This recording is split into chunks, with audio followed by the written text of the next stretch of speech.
que já entrou, tá?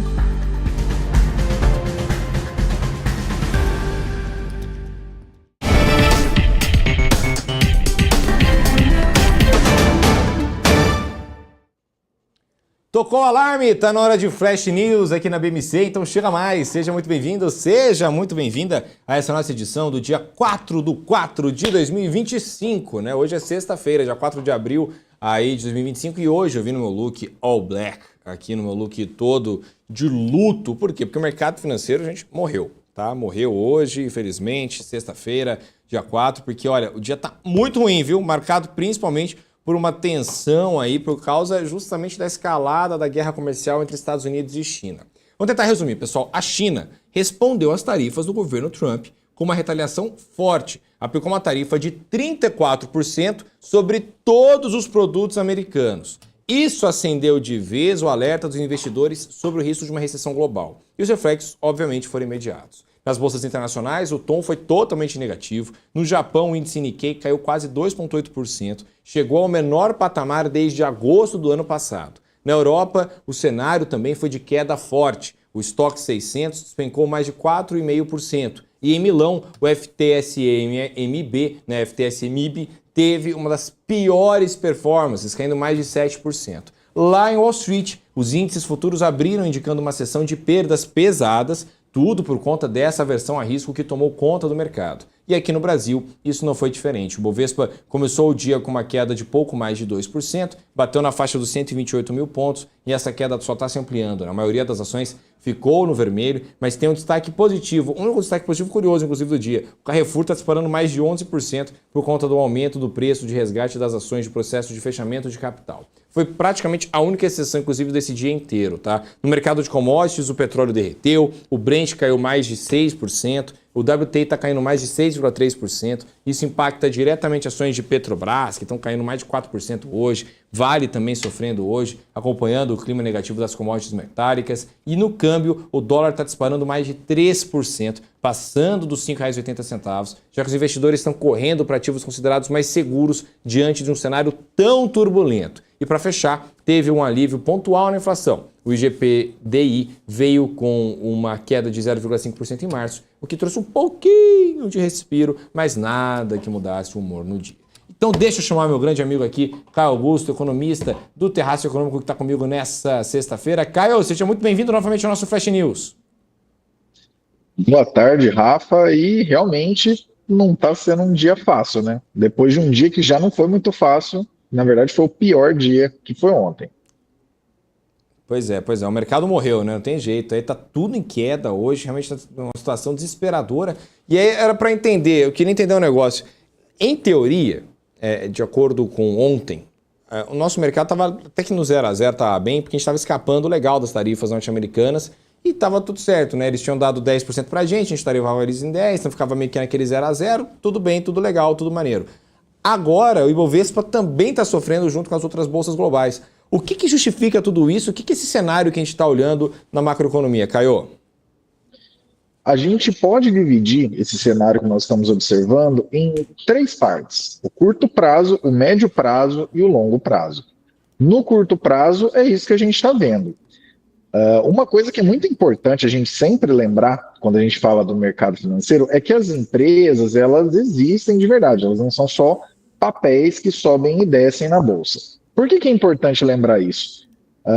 Os resultados das empresas, né, a linha final ali, depois que pagou todas as despesas, pagou o sócio involuntário, né, que é o governo, e o dinheiro que fica ali, que o negócio efetivamente gera, todas as vezes que você provoca aumento de custo, sob qualquer magnitude, ou instabilidade com fornecedores, com clientes e tudo mais, você vai acabar prejudicando aquela linha final. Se você prejudica aquela linha final, você está prejudicando o futuro daquelas ações. E quando você tem as duas maiores potências econômicas literalmente em uma guerra comercial, como a gente está observando, é natural que a primeira reação seja um verdadeiro sell-off, porque ninguém sabe com exatidão, com clareza, o que é que vai acontecer, até quando essas taxas vão. Isso é o curto prazo. Entre o curto e o médio prazo, renegociações. Os países já estão se movimentando para fechar novos acordos comerciais. Importante a gente lembrar, o Lula teve agora há pouco, recentemente, no Japão. Ah, mas o que tem a ver o Lula no Japão? A China, o Japão e a Coreia do Sul acabaram de anunciar recentemente, alguns dias atrás, que vão tomar decisões em conjunto sobre retaliação de tarifas e tudo mais. Então, a gente tem um contato ali, é uma boa ideia. O que você colocou também, Rafa, que a gente só foi tarifado em 10%, ou seja, a gente também não está ali sendo um grande perigo para os Estados Unidos, então a gente pode fazer negócios com eles também. Então, assim, no médio prazo, diversos países estão procurando outros parceiros comerciais. Só que isso demora alguns trimestres para acontecer, isso não é curtíssimo prazo. E no longo prazo, é difícil dizer em quanto tempo que isso acontece, mas no longo prazo, o que os Estados Unidos, é uma frase forte, mas não pode ser deixada de lado. Os Estados Unidos estão promovendo um desmonte do próprio império feito por eles, sabe? Mas isso significa que os Estados Unidos vão entrar numa recessão terrível e vai acabar a economia? Recessão, de fato, assim, aquela que a gente passou alguns anos esperando, aquela correção, ela de fato vai acontecer agora, e provavelmente com esse choque produtivo e de custos que está acontecendo, talvez ela seja mais agressiva do que a gente imaginava até recentemente, né? O tal do hard landing parece que já está entrando no radar de novo, já entrou no radar de novo. Agora, o que significa para uma economia tão relevante quanto a dos Estados Unidos deixar de direcionar as coisas no mundo é muito mais do que a gente imagina. Ah, mas vai entrar a China não sei, não faço a menor ideia. Está tudo muito cedo para a gente cravar qualquer coisa. Agora, uma coisa que vocês nunca podem se esquecer, e isso sobre qualquer economia, sobre qualquer época, esquece questão política. Todas as vezes que você facilita que negócios sejam feitos, esses negócios naturalmente vão ser feitos e todo mundo vai ganhar com isso. Quando você dificulta que negócios sejam feitos, esses negócios vão começar a ir para outros lugares. Porque, assim, uma coisa que é muito importante, nesse anúncio aí no tal do Liberation Day aí, do Trump, ele falou, porque agora os outros países vão ter que pagar para ter o privilégio de acessar o mercado americano. Tudo bem, é um país de 300 e poucos milhões de pessoas, com uma renda média bastante alta, só que não é o único país do mundo, né? O mundo tem 8 bilhões de pessoas, e tem outras regiões do mundo que poderiam consumir, poderiam acessar esses bens. Então, assim, essa ideia de que o mundo não vai sobreviver sem os Estados Unidos é uma grande balela.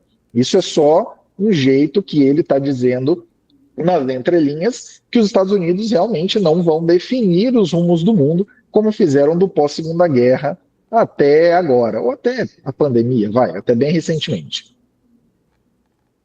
Exatamente, né? E aí a gente tem uma questão de como analisar essa movimentação dos Estados Unidos, no sentido de o quanto de poder os Estados Unidos realmente têm na mesa para negociação, porque e aí eu acho que essa deve ser a grande questão, né, Caio? O quanto que o mundo mudou em 4 anos pós-Trump primeira fase.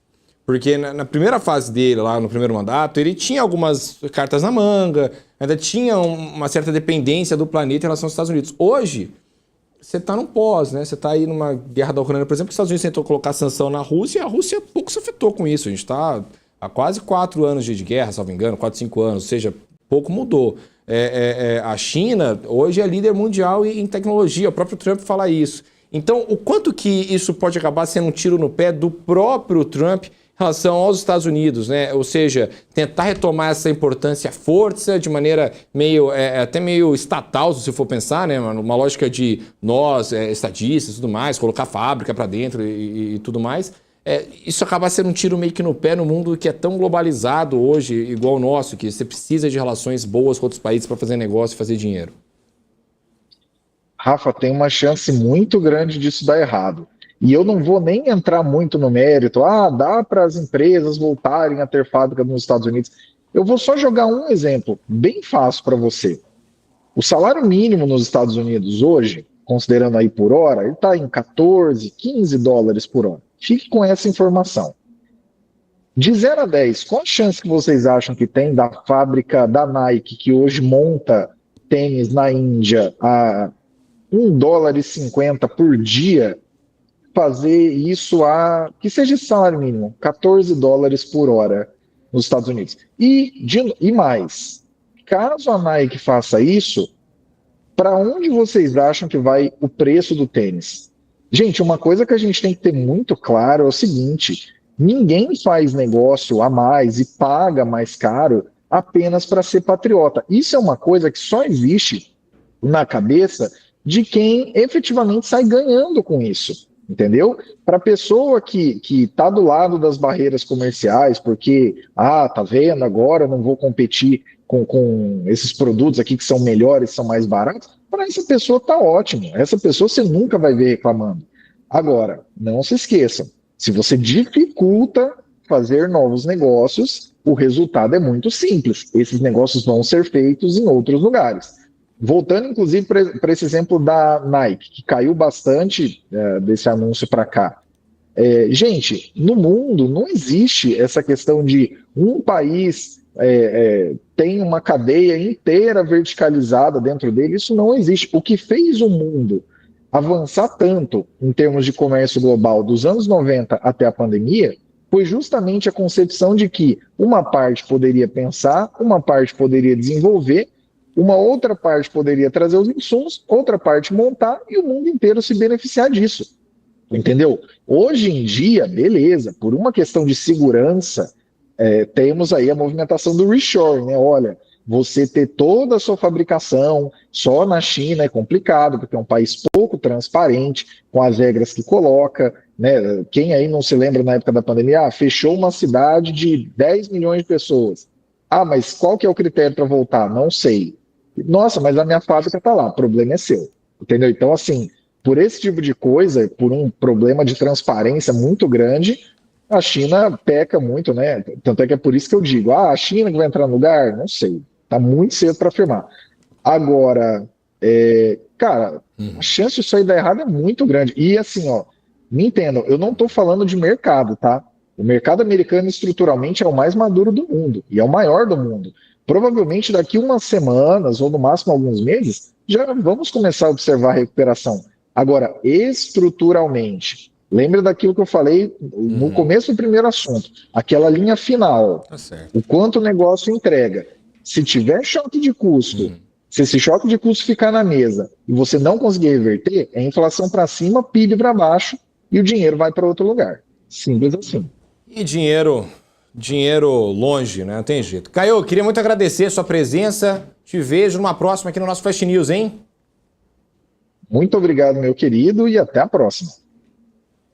Tamo junto, obrigado. Valeu, Caio, aí lá do Terraço Econômico com a gente aqui no nosso Flash News. Bom, e a você que nos acompanhou aqui no Flash News de hoje, muito obrigado pela sua presença. Reforço o convite, 4h30 da tarde, estaremos juntos no closing aqui, o fechamento do mercado financeiro ao vivo comigo, aqui pra gente poder falar justamente sobre todo esse cenário de queda, uma queda muito forte em todo o mercado financeiro. 4h30 da tarde, o closing aqui na BMC News pra gente acompanhar esse fechamento de mercado. Te espero então, até mais, tchau, tchau!